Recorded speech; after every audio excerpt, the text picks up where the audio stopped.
Hey guys, it's MJ, the Student's Actuary, and in this video I want to talk quickly about hedge funds.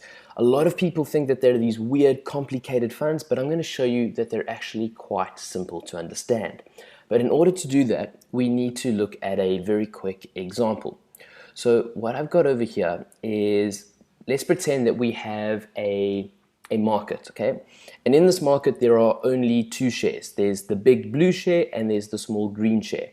And the big share accounts for 75% of market cap, and the small green share accounts for 25% of the market cap.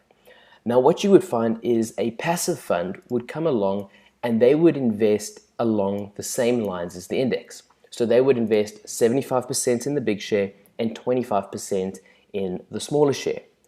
Then what you also have are active funds, and these are managers who feel like they can beat the benchmark set by the index.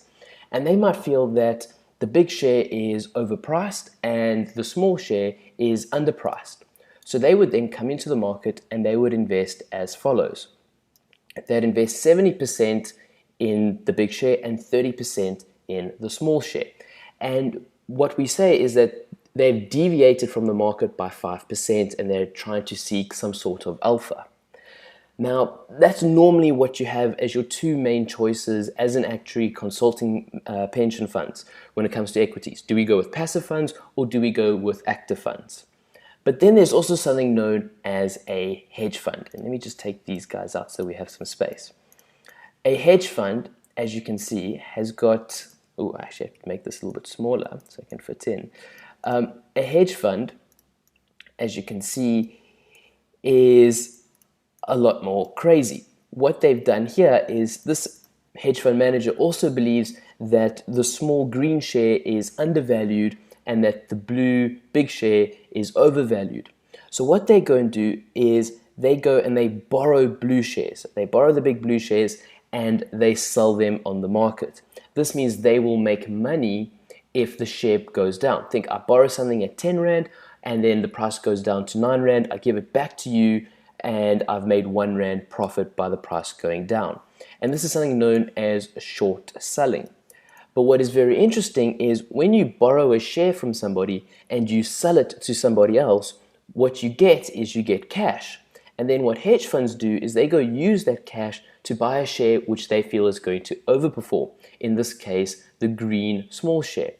And by using borrowed money to increase your position on a share, this is something known as leverage. Now, hedge funds have the ability to do the short selling and to use leverage. And this allows them to magnify their returns, and it allows them to actually create their own sort of risk profile. They can hedge out market risk, hence why they're called hedge funds, and use that to only pursue alpha, which is the skill known as stock picking and selecting the right shares. And that's basically it. There's nothing more complicated than that. Yes, various hedge funds use different strategies and they get all complicated and they use funny formulas and all that. But at the end of the day, a hedge fund is a fund that invests in equities that is allowed to engage in short selling and uses leverage to magnify their positions. And that's it. Thanks guys so much for watching, and I'll see you next time for another video. Cheers.